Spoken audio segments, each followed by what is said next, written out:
Hey everybody, welcome back to my channel. Welcome, welcome. Hopefully you guys can hear me. Shout out to everybody in the chat. Thank you so much for being here. Um, sorry, I got distracted by a text message. Ooh, and this thing is shaking. Welcome everybody. Let me shout out a couple people. LEJ, thank you for becoming a member. Reluctant Healer, thank you for becoming a member. Hats off to you. Thank you for being a member for 2 months. Shout out to you. I hope you make 20K on this video. I mean, oh, we're gonna talk about that. I'm waiting on my guests to hit the link. So as soon as my gets up here, we'll talk. Shout out to everybody. Oh Lord, there goes my pen. Shout out to everybody that's here. Shout out to you guys. Thank you guys for being here. Cheshire Cat, Love and Law, Mona, Cheeks, Nebulous, Sarah S. Pause for Andrea. Thank you for being here. Kimberly, Calico. Is it Calico? Calico? Calico. Calico 26. Kimberly, thank you for being here. Drew, how you doing? Marilyn, thank you for being here. Shout out to you. Reluctant Healer, thank you for catching the replay. Shout out to the replay folks. Thank you. Smooth Steve SPTV. I too use the ASL method, and now I 10x'd my YouTube channel. So you basically grew your YouTube channel. Is that what you're trying to say? Lord have mercy. Yes, for the clicks and views. Are you guys ready for my guests? Hey, Tiki. Hey, proud Fleaboard Warrior. Welcome, everybody. Mena, thank you. Okay, before I bring up my guests, let me just say a couple things. Hey, Oneida. Hey, Pika. Gypsy Lola. Yo, welcome, everybody. I want to thank everybody who's here. Peaceful Pug, shout out to you. Just keep it peaceful in the chat, okay? Be nice and don't bring up any trolls over here, because once you bring up trolls, we just block folks. I don't talk about that I don't talk about trolls. Hey, come get this commentary member for 20 months. Shout out to Kiva. Thank you, Kiva, for being here. Hey, Chrissy B. So here's the deal. Sharon, welcome. Baby Bunny turns 2 tomorrow. All right. So I want to thank everybody who uh, used the Amazon wish list. I mean, we put a bunch of cocoa melon and different kind of stuff there. She's very much excited, I think. You know, we got her a little cake and we're just prepping all that stuff for tomorrow. So yeah, it'll be good. Anyways, welcome everybody. I'll wait for my guests. Are you ready? Oh man. Put the thumbs up if you're ready. I see you. All right. Okay. I didn't want to Whoa. bring you up. I didn't want to bring you up like, doing everything. So I was like, let me just wait till you're ready. Shout out to you. I was putting some eye drops in. Thank you. I saw. I wanted to give Yeah. you that, privacy of eye drops. I appreciate it. Good to see How you, you Rabbit. doing? Good to see you. Good to I'm see good. you, man. I'm good. It's kind of cool to do something impromptu. Yes. I feel like the last time we talked, I had a lot to get out. And I felt like the only thing I regretted was that we didn't just get to kind of rap and talk, like that. I just had all this stuff I wanted to say, and I was hoping that at some point you and I could get together and just have a talk. Yeah. It's been a lot that's been happening, and it's interesting, Jamie, you say that, because a lot of people in the chat, especially in the comments, really loved I let you talk. I let a lot of people talk. I try not to interject, especially when I feel like there's a lot to get out of somebody's chest, and that's how I felt at that moment. So you drove the bus. I was just sitting in the back doing my thing. I know, but I thought, gosh, what would But that I have been loved like? it. Yeah, what would that have been No. like if Rabbit and I just talked about, whatever he wanted to talk about. So, and because I was kind of really wanting to, I've been stand up for Miriam, and I've been put in this weird position. I kind of feel like because of what I went through, being born into the machine.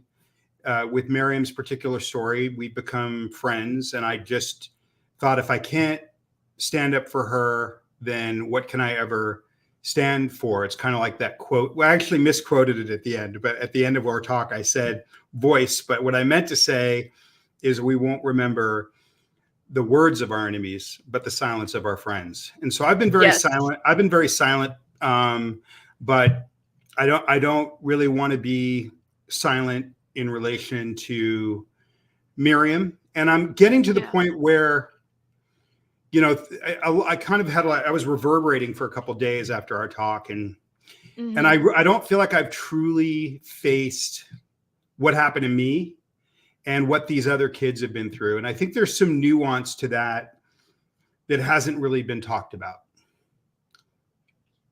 Everybody has a different story and experience. Yeah, but you know, if you look at the way that the community, if you want to call it a community, talks about it, they have these broad general terms. Yeah. Like the first gens believe this and the second gens believe that. And like you said right there, everybody has their own story, right? So the first gen story is they were probably in high school or college in the 70s. A lot of them, I've known people that go far as back as the 50s, but say the 70s. And they get recruited and get into it. And then they have kids. Well, I think it gets a lot more complicated when you talk about what's a second gen. And I've always kind of rejected that term. One, because the board, the space, the mothership is really big on giving you labels, right? Like you're born into this thing, you have to sign a $1 billion contract when you're 5. And then once you decide you don't want to, you age out of that. And then you're, as Mike Brown says, and then you're kind of like, well, I don't want to, I didn't, you know, I was 10 years old or, you know, a kid and 16 and desperate. But then for the rest of your life, you carry a scarlet letter. You're an X, an XSO.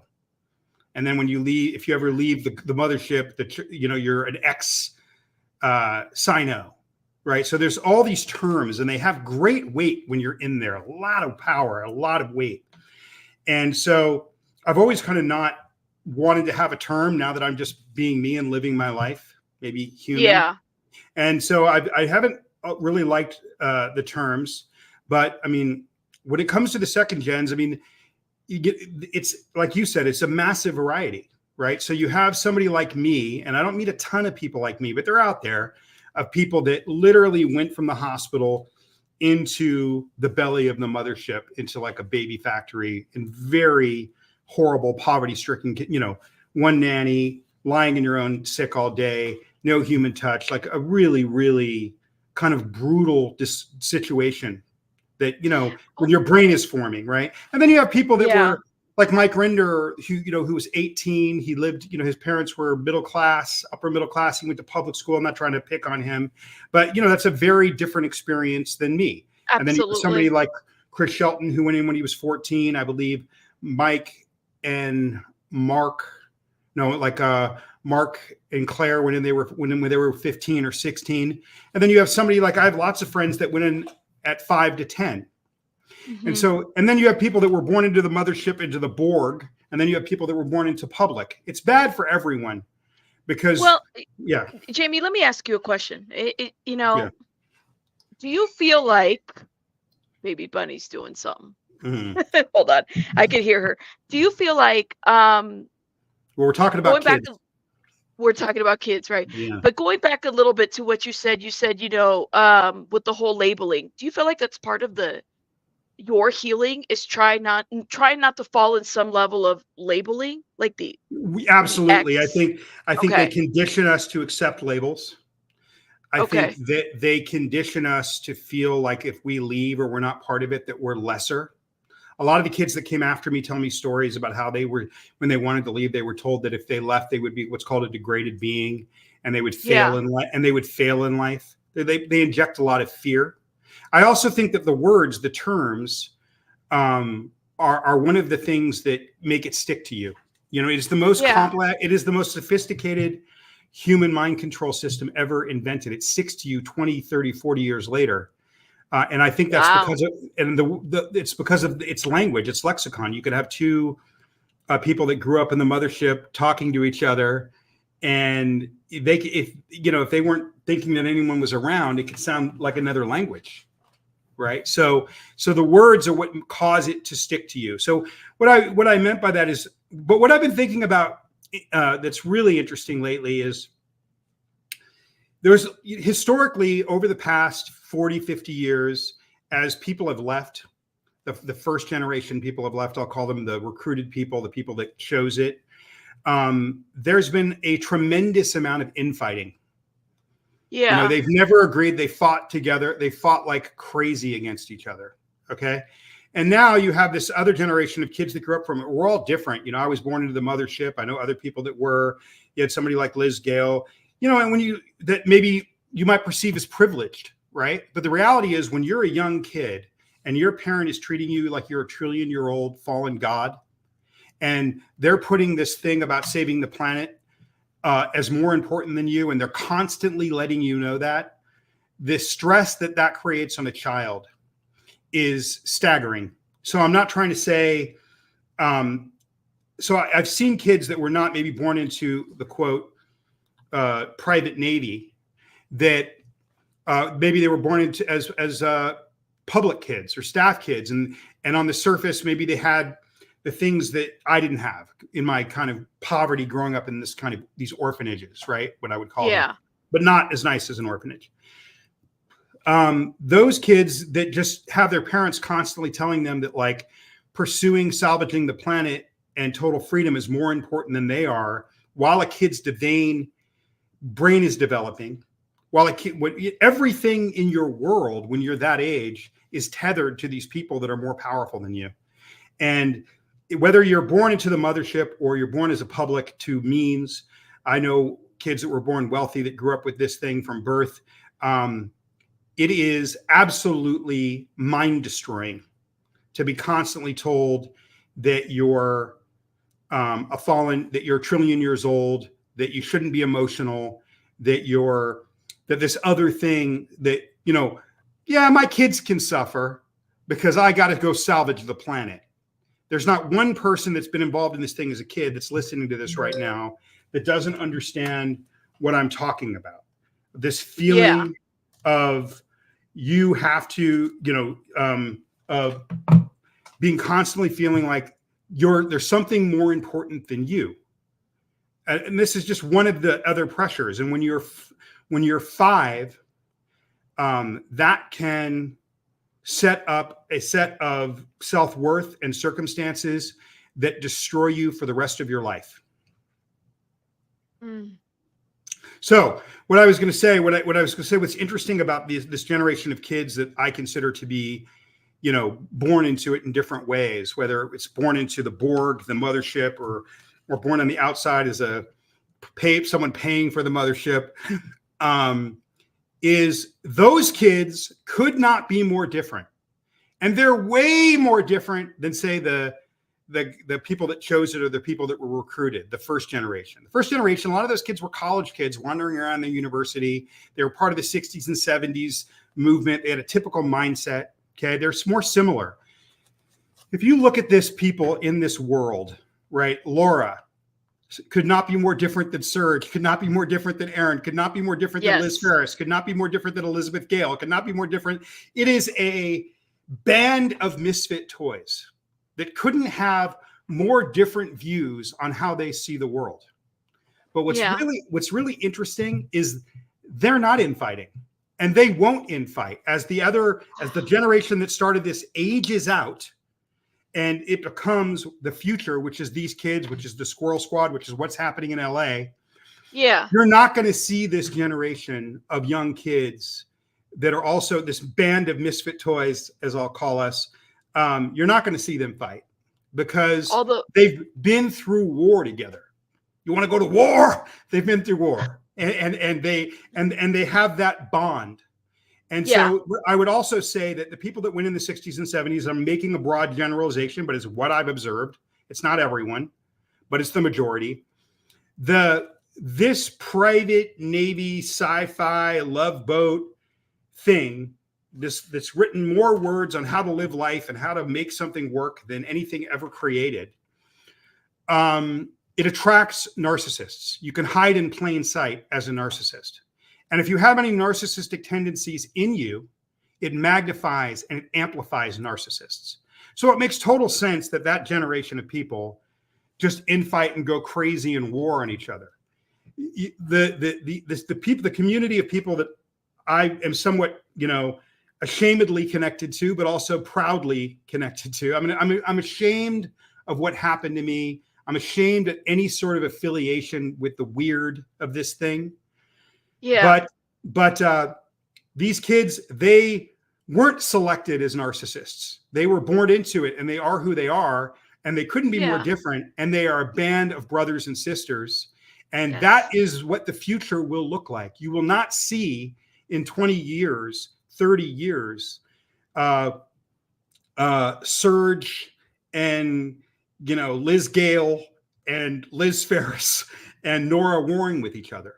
You're going to see them hugging each other. So I think that it's really important to kind of parse apart the difference, because what's happening right now with the Aftermath Foundation, and that's very much representative of the kind of narcissism of the previous generation, of kind of being completely right and having very little empathy. And that's the big thing that we're talking about here. The thing that has kept this thing from really getting exposed, and it hasn't been exposed. I mean, what Serge did last week with that scroll was beautiful. Oh my God. I was going to ask you about that. What did you think about this? So for those that don't know, there was was it Liz Gale? Everybody that was out in LA had a scroll, and the names of the children in Scientology were, written, like your name, Jamie, Thanks. Aaron's name, everybody's name, it was just and it was put out there. I know, but it was very powerful. I wish that I was there to see it in person. But that was amazing. What did you think about that? I got to say, the way he shot it in the black and white, my heart burned. I felt deeply connected to this thing, and deeply connected to these guys. And I've kind of been like working on the bigger picture of art and trauma, and not really trying to focus on this thing that carries so much pain and so much shame for me.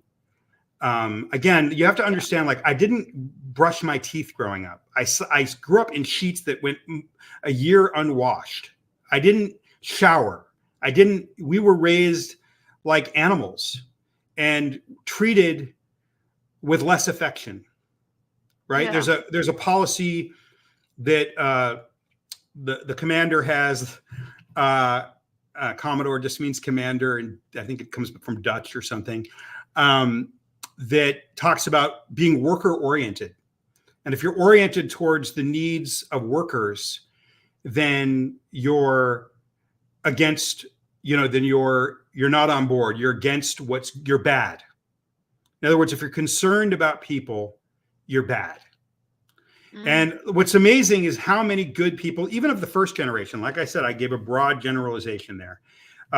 There's it's made up of human beings, and it's only, the good human beings that are in that system that keep it from being even worse, because the values you're taught are production is the basis of morale, which is not true. That's just teaching you how to be a slave. Spanky Taylor once said to me, and it really resonated, balance is the basis of morale. Okay, so you're basically taught the values of being a slave. Don't be worker oriented. Production means everything. What we do in this moment, I would see, I remember going to church one time with a friend in college, and meeting people that were like living for the afterlife, getting to heaven. And I thought, oh man, how ridiculous is it to live for something that we can't, why you have to live now? And I would never. Yeah, I would never fall for that. Meanwhile, I'd lived like that my whole life. Like this target, this future of getting on spaceships and going and doing this someplace else. And I know that sounds ridiculous, but I'm actually not being hyperbolic. I mean, this is the way we talk. This is what we believe. And do you have any other beliefs? See, I'm kind of curious, going a little bit to that because that's one thing I've Well, noticed I that will just to I'm get back to wondering. that thing. I listen. It's never, I was ready now. I don't know that I could have dealt with the pain of what this has done to me. Like I really feel I'm Yeah, misunderstood. I really feel misunderstood, Rabbit. yeah, I feel I come out and I say, listen, I was taken from my mother at birth and put into a place with 40 cribs with one nanny. We sat in our own shit all day, pardon my language, yeah, and our snot and crusted eyes. We were 30 at a time bathed in the same water. It was slum conditions in downtown Los Angeles. No human yeah, touch, no love. In fact, hostility. Okay. So and then you have those defilements of your body as slave labor that go all the way up to really, I get a break when I'm 12 or 13, but solid till I'm 12 or 13. I mean, it's like a kitten getting strangled for 13 years. And the amount of compounded stress that did to me, I don't know how I'm alive. And I feel like I come out and I say that as I'm starting to talk on a few forums. And it's like, yeah, trauma drama. Look at the trauma guy over there. Yeah. What are you complaining about? And I feel like it's only in this community of first generation people that do not have empathy for children. Some of them do, but most of them don't. And do not have empathy for what the fact of what these first generation, the second generation, I'll call them kids, went through is yeah, far, far worse than anything that these quote first generation people could imagine. And the fact that they can't see that is astounding to me. The yeah, fact, like, if there's one thing that we should be able to rally around in the world, is the protection of the most vulnerable. And that is the protection of children. And so when yeah, you look at how much I was victimized, and then Miriam Francis comes out and says, can you support me with what I lived through? I should be dead.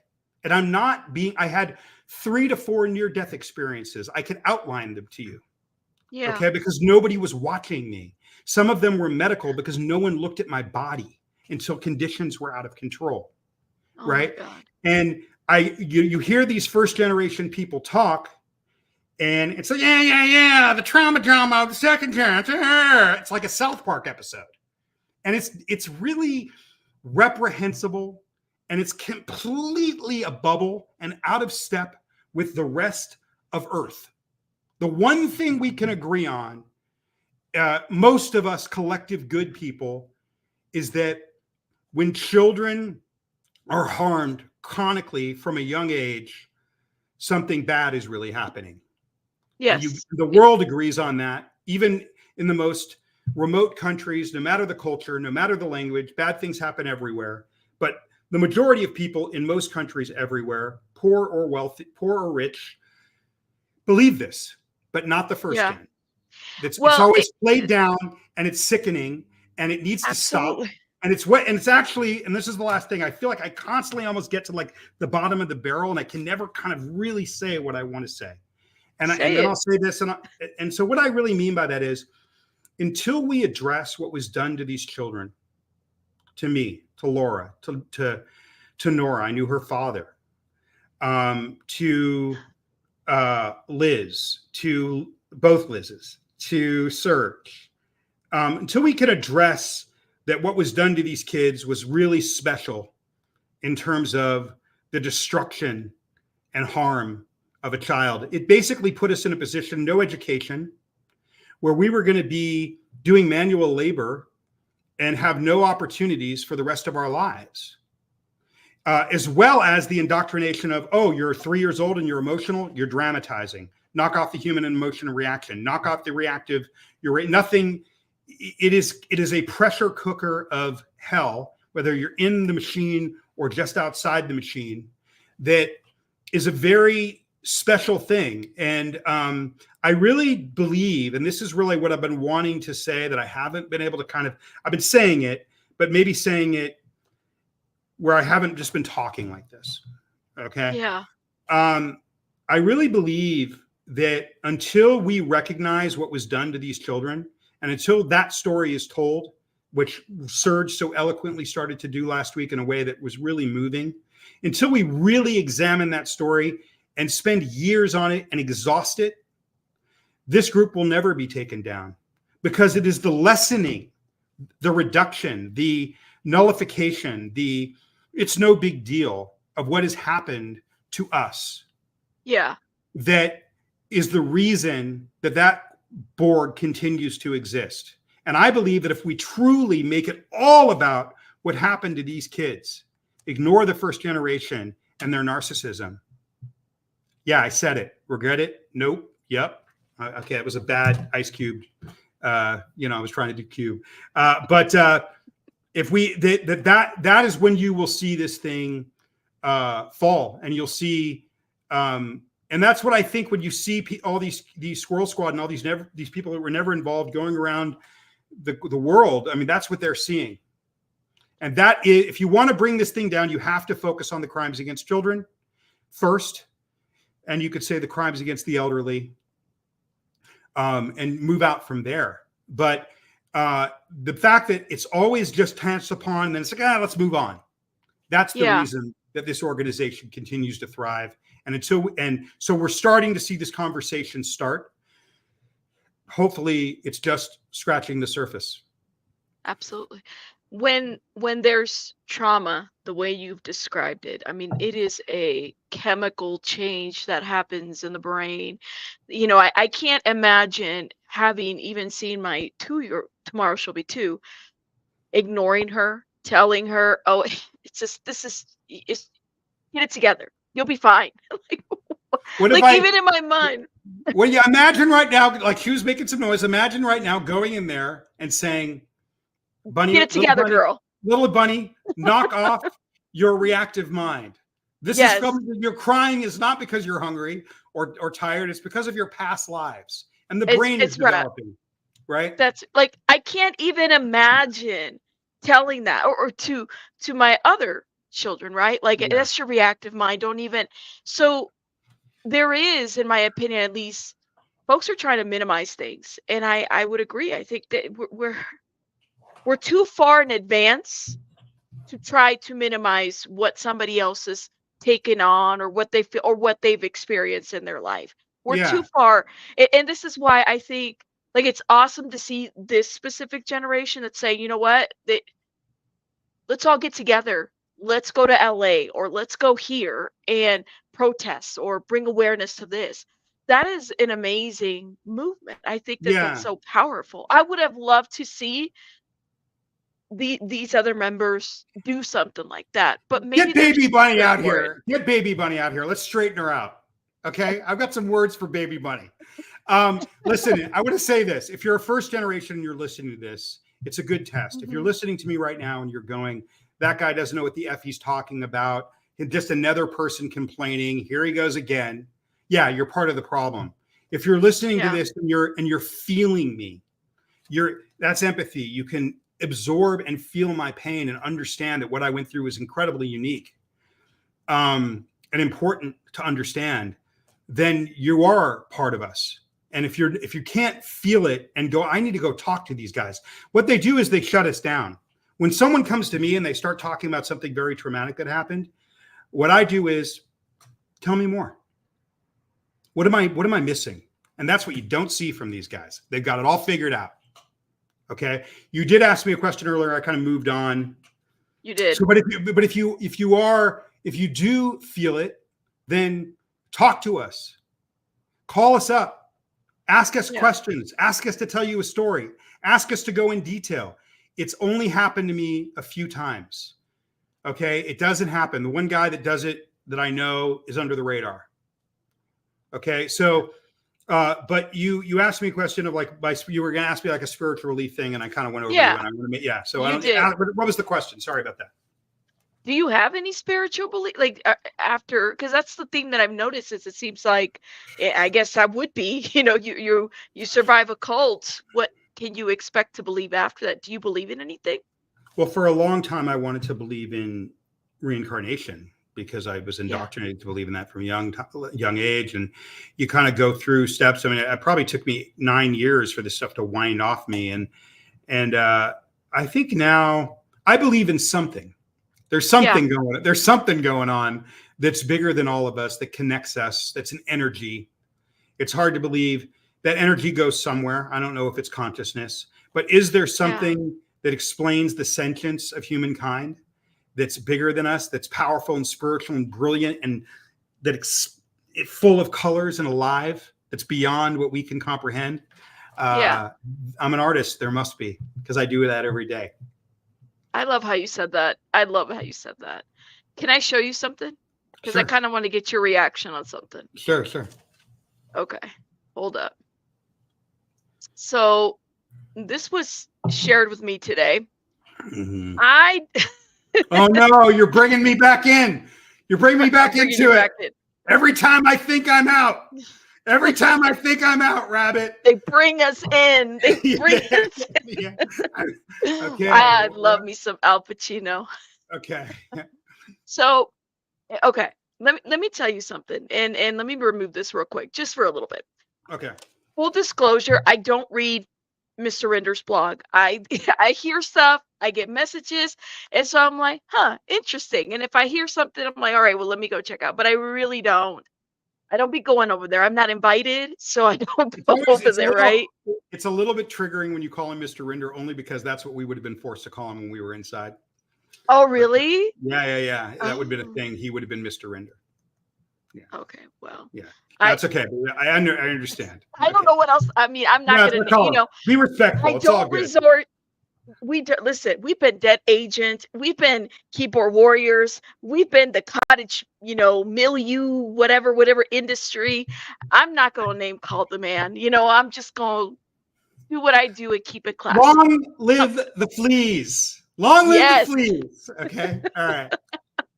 All right. So somebody said, apparently he had this little, he had his blog or whatever, and somebody wrote in their blog. You mind if I read it? Sure. And this is shout out to the person. Yeah. It's my show. It is my show. Yeah, it's your show, right? All right. It says, Mike, you need to watch Kelly Copter's video. Shout out to Kelly Copter and Liz and Lifeboat and everybody you see in the chat. You need to start listening. They said dumping all of the information you did on that post, then disappearing into your blog world where only praise for you is allowed to be posted isn't the answer. We are not OSA. Stop gaslighting those of us who disagree with you by saying that we are, or that we are only upset because of OSA's influence. This is the outside world. Many of us are never ins. Trust us. The way the Aftermath board functions is the way we run hold up. The way the Aftermath board functions is not the way we run nonprofits. It is time for you to put the foundation above your ego. Please resign to save the Aftermath Foundation. Repair your relationship with all of us who feel let down by you. You were our hero. He wasn't my hero. You could still be again. Yeah, okay. Please watch Kelly Copter's video. She loves you. We are not out to get you.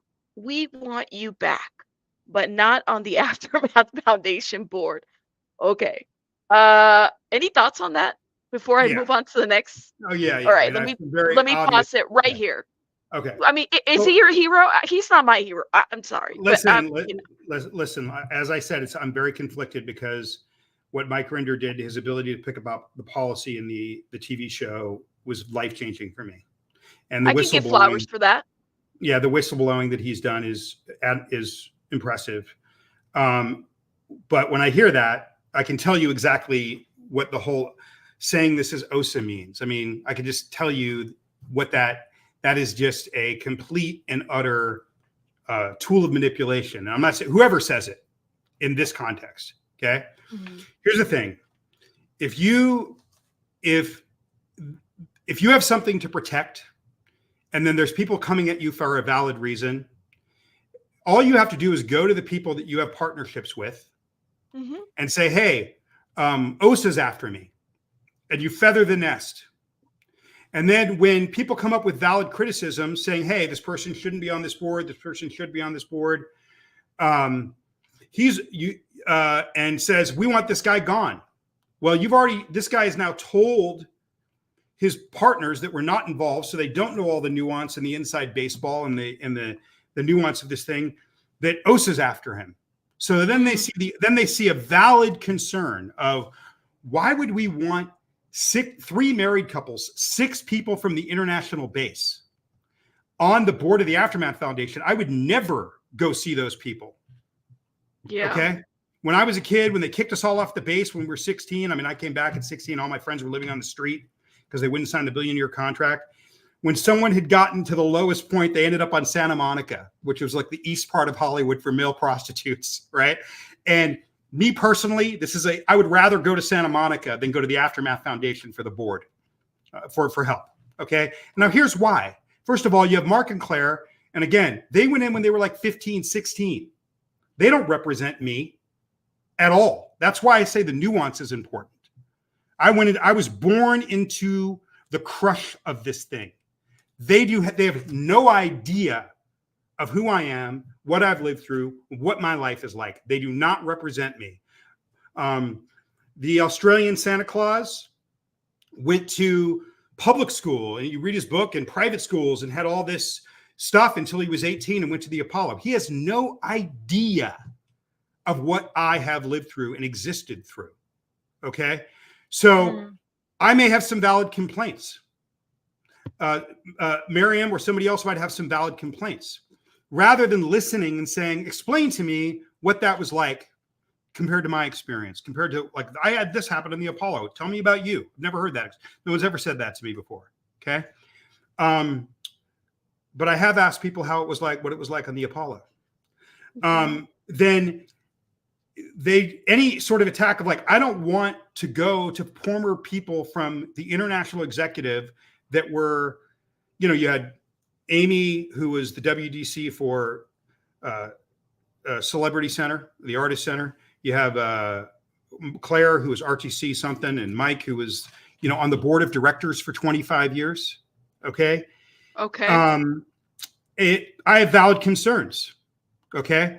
But all the people around him and them, he's telling them it's OSA.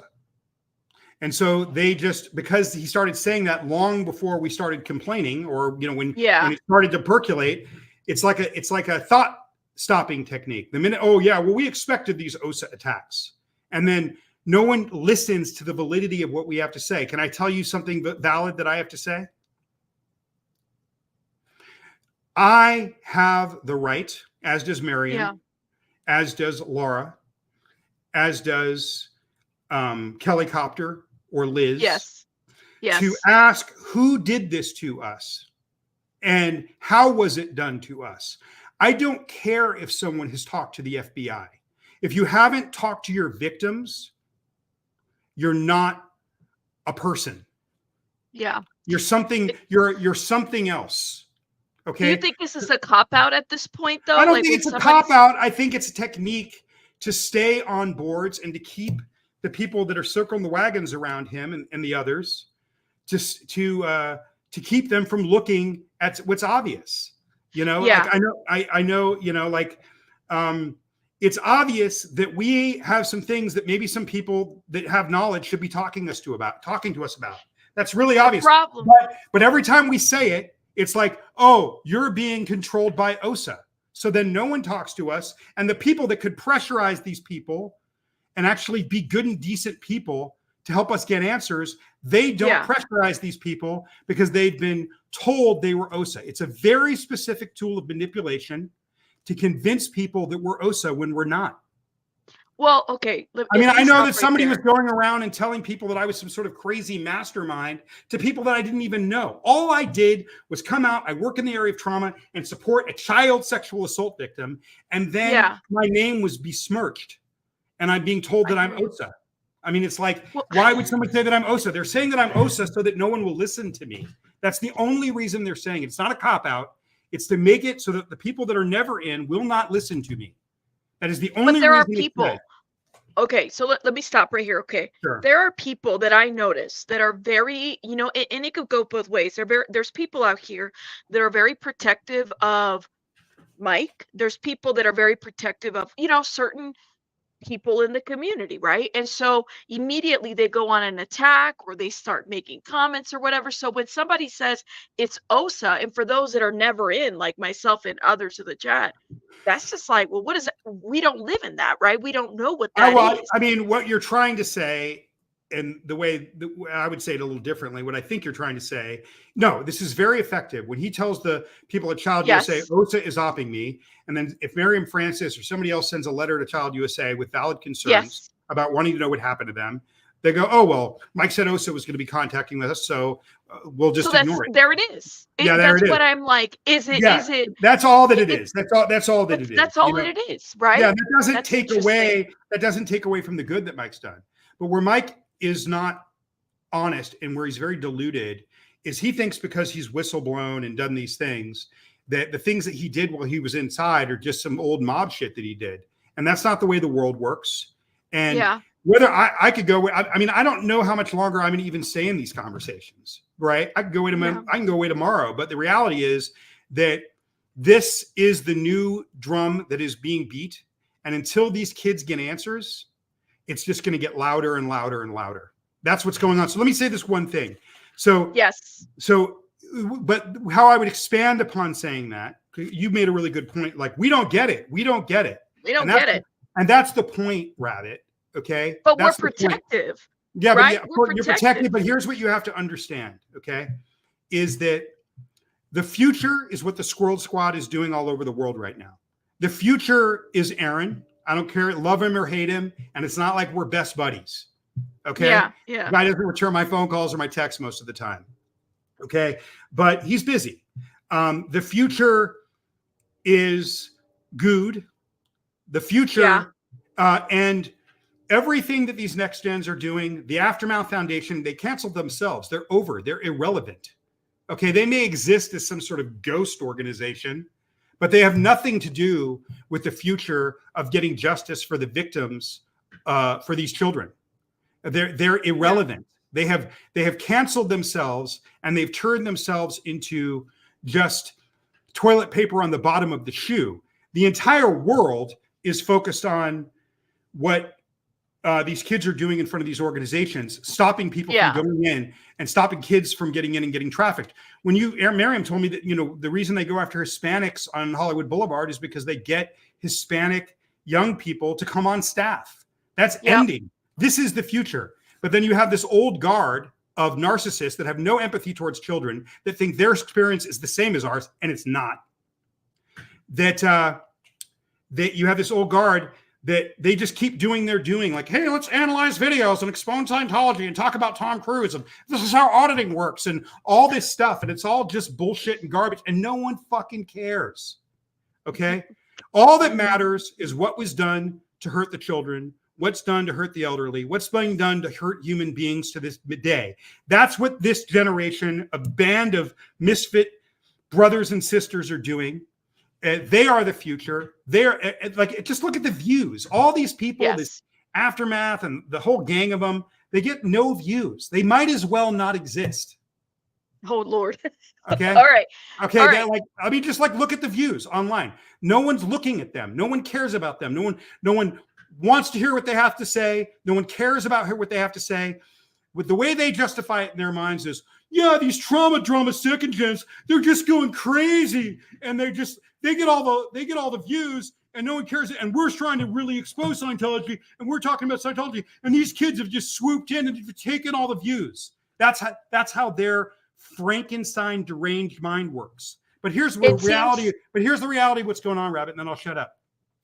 The reality of what's going on is the world and the people clicking care about authenticity and the truth, and they don't give a shit about Tom Cruise, chest hair videos, right? They don't care. I don't care. They don't care about how auditing works. They don't care. Okay. They care.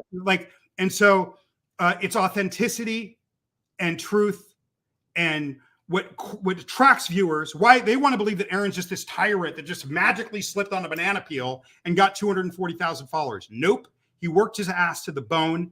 He's He did. caring. He has true empathy and compassion for people, and he does a lot of things behind the scenes that you never see.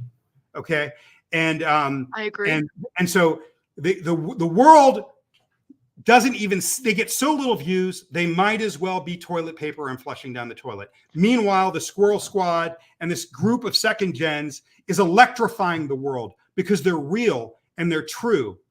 Okay, and people that have been through trauma, they can resonate with that truth and they're drawn to it because like so that's what I'll say. Most of the people that contact me on Instagram are never-ins that have had trauma in their lives, and they love watching this because they want to be connected to people that have experienced a form of trauma that is more exotic than their own, and it makes them feel understood. And nobody gives them that feeling of catharsis and healing and connection than these second gens.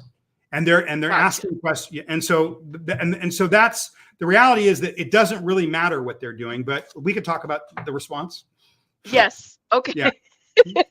I got you, man. I guess Tom Cruise. I called the Tom Cruise stuff a long time ago. I said, listen, Tom Cruise is not going to be calling the Aftermath Foundation for any of these mother effing celebrities. I'm just going to say that. The conversation is no longer exposing Scientology. It's a generalization. Nobody, in the words of Alex the Rabbit, nobody gives a fuck. Okay. Nobody gives a fuck. Yeah. That's right. What the future is the protection of children. What happened to the children that are now so pissed off now? They're not just sitting out there going around these places, these kids that I grew up with, or my brothers and sisters out there. They're not pissed off because, they got a bad Happy Meal or they didn't get a toy in their Happy Meal. Something happened. Okay. Yeah. And that's not going away. That flame has been lit, and it's going to burn, and it's going to burn, and it's going to burn bright. And that's all we need to be talking about right now. Absolutely. And the world has voted and said that's what matters, by watching them and subscribing to them and amplifying them and uniting around them and raising their voices while trying to wipe the old used toilet paper off their shoe. And that's the decision they made. A lot of the old guard did some good and has done good, but they have made a decision that they don't want to be part of the future. And that's their decision. They've pigeonholed. We have to read this response. All right. Okay, you got it. All right. So Mike Rinder says, Rachel, I'm making an exception and responding to this here because of your somewhat polite tone. You need to watch Kelly Copter's video. You need to start listening. So he italicizes that. He puts under there. Kelly wrote to the Aftermath Foundation about her concerns. I responded to her directly and privately with the facts. She never answered. Rather, she put up a YouTube video. Why? For clicks? Because she thinks I'm going to watch her talk about me when she knows nothing about me, has never met me, has no shared history or of experience. If she is genuinely concerned about something, she can write to me. When she did, I responded, and she ignored the information I responded with, and certainly didn't refute any of it. If, as you say, Kelly really loved me, I had to do the air quotes, she would email me in private about her concerns, not try to cash in with a YouTube video. Okay. And then on the next part, it says, he italicizes that and it says, stop gaslighting those of us who disagree with you. He puts in there, when have I ever said you were OSA? I specifically said you are not in the post about Miriam that you seem to be writing about. Please read it. Okay. Another italicizing. The way that the Aftermath board functions is not the way we run nonprofits. Do you run a nonprofit? Which one? How do you run it? I would be very interesting to hear. You are right. The Aftermath Foundation is not like other nonprofits. I'm involved in either, I'm on the board of Child USA.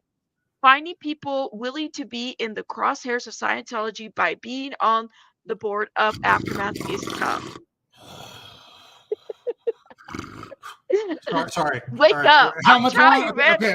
Okay. And It's droning, but okay, continue. I'm listening. All right. and not with you. You better stop. Okay, I'm sorry. Unless you are already on this. Hold up. Unless you are already on their hit list, are you willing to join the aftermath board? Oh, so I thought that was okay. So he's asking, are you willing to join the board? And then more. It is time for you to put the foundation above your ego. There has been no upside to being on this board. It has cost a lot of time. I have not made a cent from it. Oh, I have never used it in efforts to promote myself or make money. It has just ended up with a lot of vicious hate of trying to help people who were in similar positions to that where I found myself when I escaped the Sea Org. I think he wrote his whole book Okay. all Yeah, over. I Did he? got it. Can I? I've heard enough. You can finish it. You've heard enough? All right. You can finish it if you want. Okay. I'm like, I'm Okay. trying to think. First of all, Kelly Copter can defend herself in what was Yes, she said to can. her. I got rumor that she was told she was part of a hate group. I don't know that for a fact, but listen, if you just Which look at one? the email, if you just look at anybody against the Aftermath Foundation is a hate group. They're using the same identical techniques that Scientology uses because it's all they know. All you know when you're in Scientology, if you're an executive defending it, is you're always right, and every enemy is evil and is the worst scourge on the human race. They're just doing what int executives do. They're just int executives. If you look at what Matt Pesh wrote, that was just, I mean, if Karen Powell and Ben Shaw are the mouthpieces, I can't believe you got me into this because I don't want to be, you're dragging me in, and I want to, and I think it's by nuanced, the hair. But by the hair. But you asked me a direct question. It's hard if Ben Shaw and Karen Powell are the mouthpiece of David Miscavige. No, Ben Shaw and Karen Powell are the mouthpiece of David Miscavige. Then Matt Pesh is the mouthpiece of Mike Render. If you read Matt Pesh's comment on Kelly Copter's thing that she screenshotted that was taken down, and you read this, it's the exact same thing. Like whoever it is, it's talking points. Okay, it is. And the two main talking points is Eurosa, and the other main talking point is, oh my God, being on the Aftermath Foundation is so hard. It's the hardest thing in the universe. Oh my God, do you want to do it? Let me tell you something. 1 year at the Fountain Building, 1 year at the Melrose, 3 months at the Melrose. I'll be on the Aftermath Foundation standing on my head. Okay? The Aftermath Foundation is a big, hilarious circle jerk. Okay? But again, listen. Would you be in the Aftermath Foundation? And hang out with a bunch of its execs? Probably not. But let me comment on the two things. So there's two talking points. One is everyone's OSA, and that keeps all the Deverins that are surrounding the Aftermath Foundation to not look at the valid concerns of these kids who feel damaged. Okay? Absolutely. And it's not going to go away until these kids are talked to and addressed. Until you look at these kids and you start documenting their stories, it's only going to get bigger, and it's going to flame and flame and flame. And that's what's happening. And it will go like that until somebody talks to them. And that's just the reality of what's going on here. So you have the OSA comment, which keeps the never-end people that are surrounding the Aftermath and the affiliated groups that don't know enough about it to stop looking and listen to valid concerns. So, and the other thing is how hard it is, just the brutal nature of being on the Aftermath. Like here's the deal. Okay. I, in my work with some of the biggest nonprofits in the world. They're executive directors. I work with the Department of Defense. I work with special forces. Like I work with, I don't want to name them, but I work with people that have run some of the biggest nonprofits on earth. And I know the founders and the directors and people that build them. And I'll tell you one way they never talk. The people that go and build a foundation that live in helping people never talk about the burden. They never talk about how hard it is. You're never going to find Martin Luther King going, you try doing civil rights for a few weeks. See how you like it. That's how David Miscavige talks. Oh, you try being COB. See how you like it. Okay? They don't talk like that. People that truly care about people, that live in empathy, and you should never be writing. Nonprofits should not be about the task of what you're doing first. It's secondary to empathy. It's secondary to feeling Yes. the feelings of others. People that feel Yes. the feelings of others go into these jobs. I know people that run some of the largest nonprofits in the world. They don't even think like this, let alone talk like this. That's why it makes Exactly. me fall asleep, because it's so outlandishly in a ridiculous bubble. It's like we have two Scientologies now. We have, Yeah. the ones at that desert compound, and then we have the other one, that we're talking about right now. The behavior, and it's interesting because that's what they're blaming Aaron for. Aaron's like David Miscavige, and like, really, Aaron runs a human trafficking cult, and it's just like they're starting to accuse, they want to get ahead of it, so they're accusing the second gens of what they're doing. But most of the people that watch this are never ends, they see right through it. They delete all their comments, and 99% of the majority of the comments these guys get, or a lot of them, are negative, and they just delete them to create their own sense of a bubble. Yeah. So, but the major point there is OSA keeps the people that are protecting these people that are affiliated organizations to stay on board to protect them. Calling it OSA, they don't look. It stops the thinking, and then this idea of the burden of it. Anybody that feels burdened by helping people, I have lived in trauma and help people every day. Okay, you would never in a million years catch me going, let me tell you, oh my God, Rabbit, it's so hard helping people with the trauma. Oh my gosh. Let's see if you want to do it. It's so hard. You don't understand me. Boo-hoo. Listen, nobody that genuinely wants to help somebody expects to be acknowledged or talks like that. You have to have a huge, huge, huge part of something missing to think that if you're on anybody, people at the Aftermath, people on any board around the world, if you're on a board and you're thinking about how hard it is and how you're fighting this deep, difficult fight, and it's so hard, and you're, whether you're on a board to help ex-cult members, you're on a board to help any cause in the world, if that's the way you're thinking, please quit that board immediately. We don't want you. The people that do good work, the people that change the world, the people that help the world would never talk about it like that. That wouldn't even cross their mind to think like that. And every single person listening to this right now, if they imagine people that they know that live in doing good, know that what I'm saying is based in truth.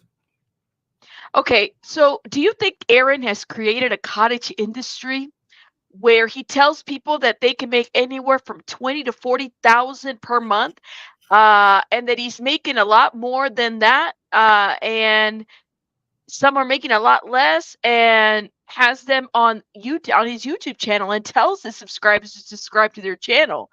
They get almost instant ability to make money and feel indebted to him and want to be in good with him, or he will tell people to unsubscribe. I have never heard Aaron to say unsubscribe, but I am kind of interested about this cottage industry, this SPTV cottage industry that apparently I've never heard Aaron. I guess we're all part of. Yeah.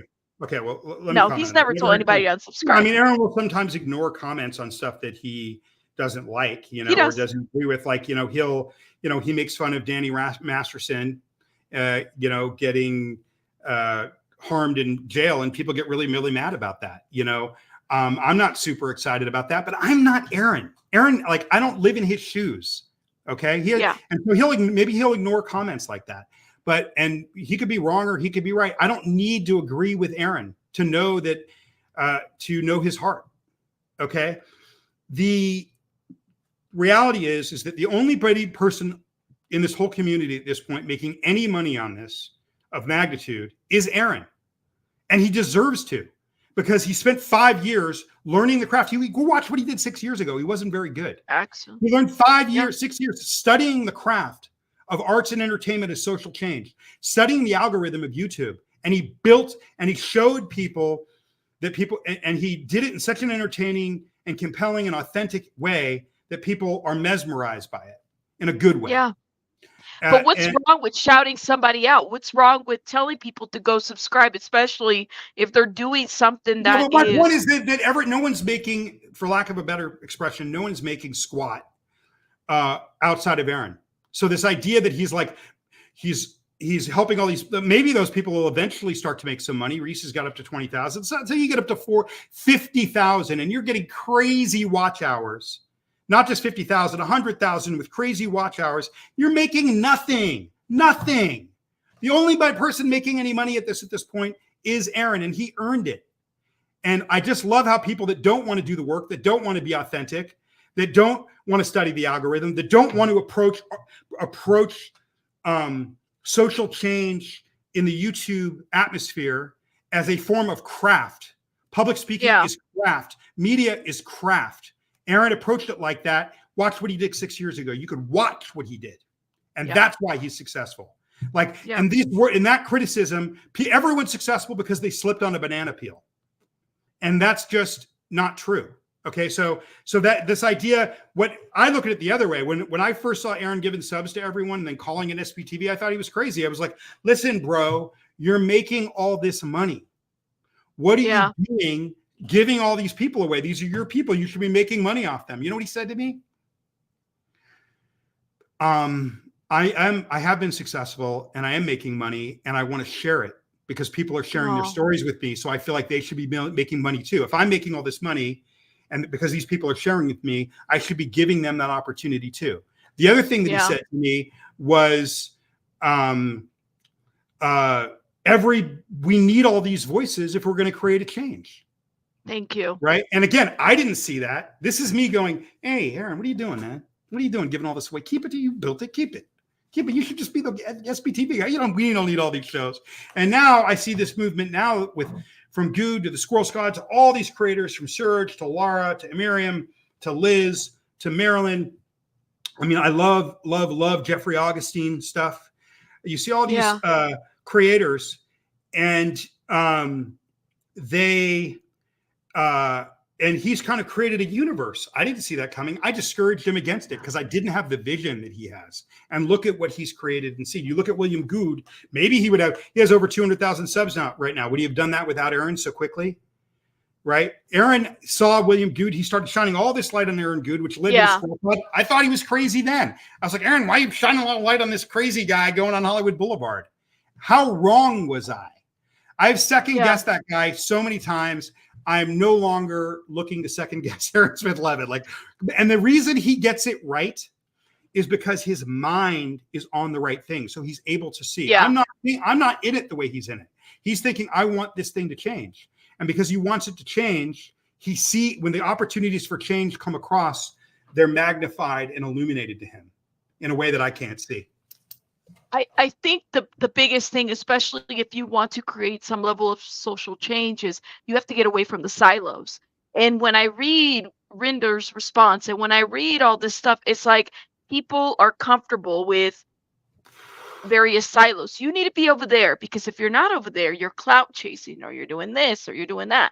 And I mean, that's one thing that I think has attracted a lot of people to Aaron is the fact that he does grow other platforms and give them opportunities because he knows that it brings more awareness to the message of let's expose Scientology, right? Isn't that the whole thing?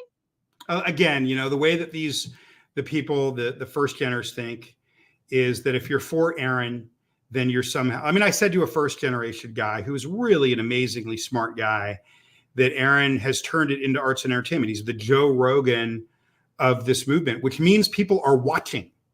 Okay. Yeah. And that person turned it against me and said, oh, Aaron's like Joe Rogan. What a silly goose. That was a compliment. Okay. The future of social change in the world, okay, is going to be through arts and entertainment. If you want to change the world, you have to give people vitamins while they think they're eating a cheeseburger. That is where, if you want to see the world change, that is how it will be done. Absolutely. YouTube is the new media. Okay. And so I don't want to sit there and praise Aaron because all the second gens just dismiss me the minute I do that. But I will say, I don't really care because 98% of the people that send me emails are people that were never in that are watching this thing, and they found Aaron, and they're attracted to it because he's a guy that's representing trauma in a way that they feel it inside. They can look at it through a prism, and it gives them a staggering amount of catharsis.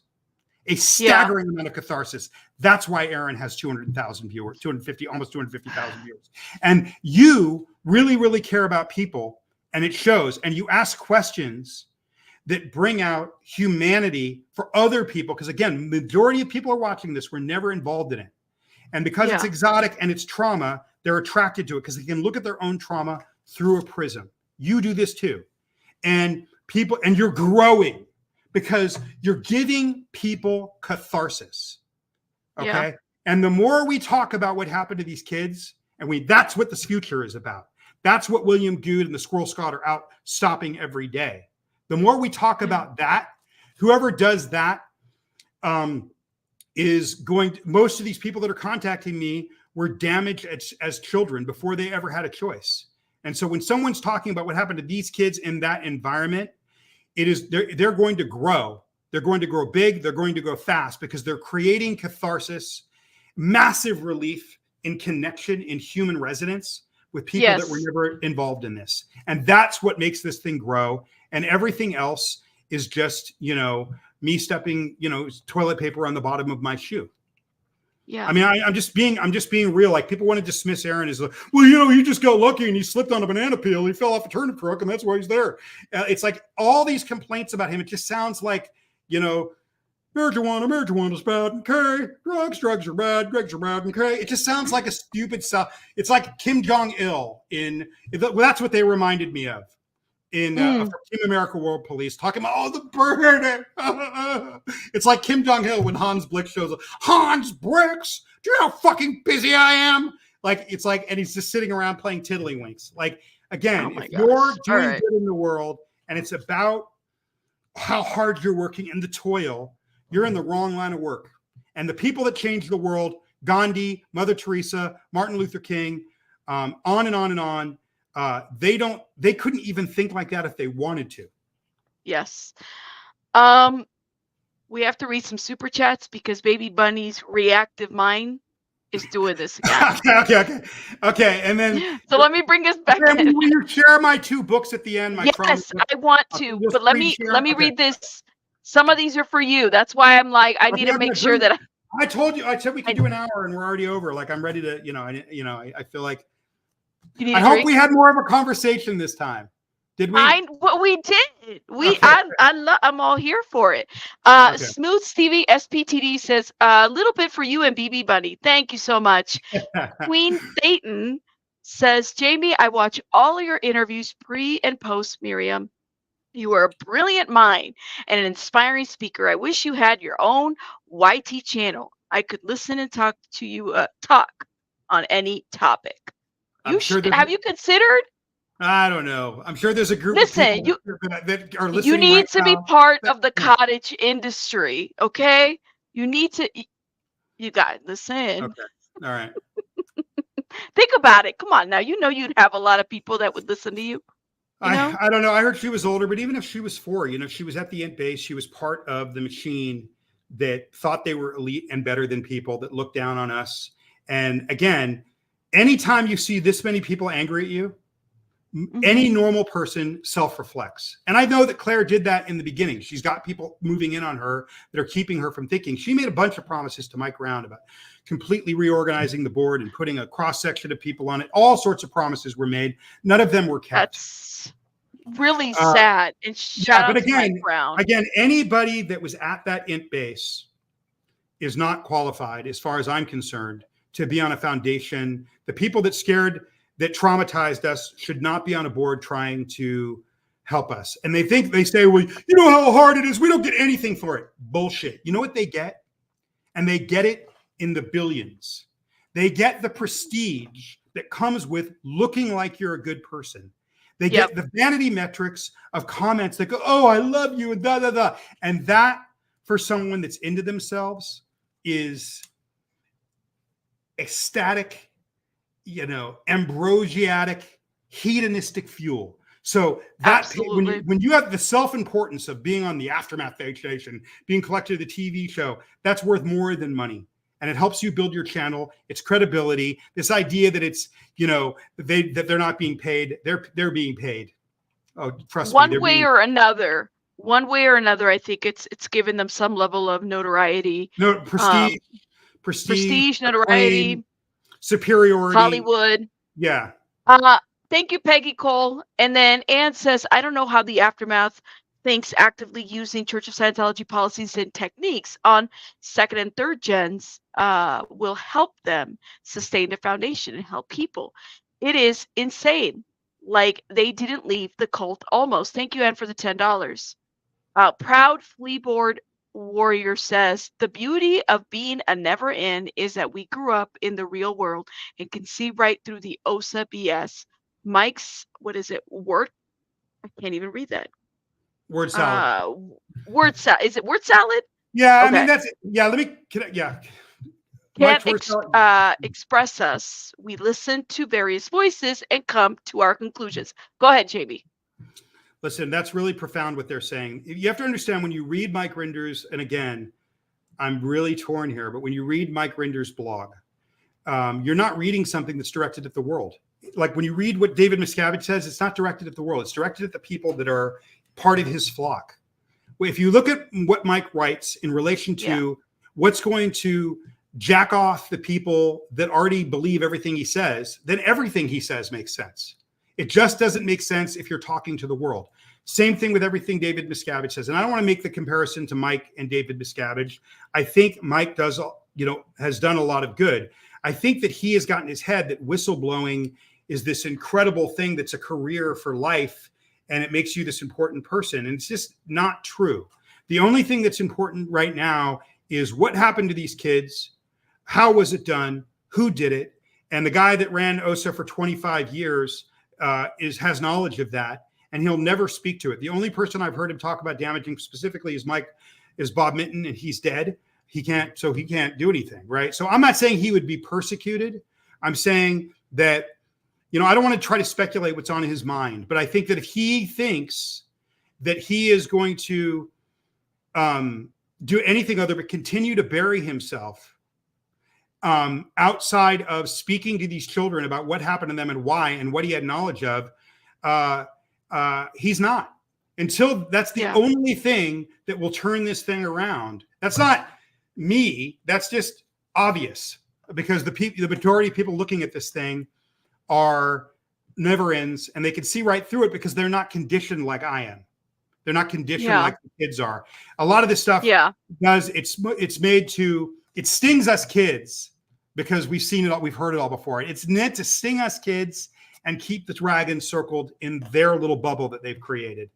And until you talk about the kids and you talk about specific things, no one, it's just going to be the band played on.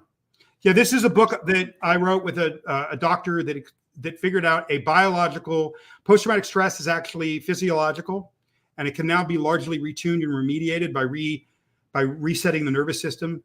Some of the most brilliant neuroscientists in the world contributed to this book.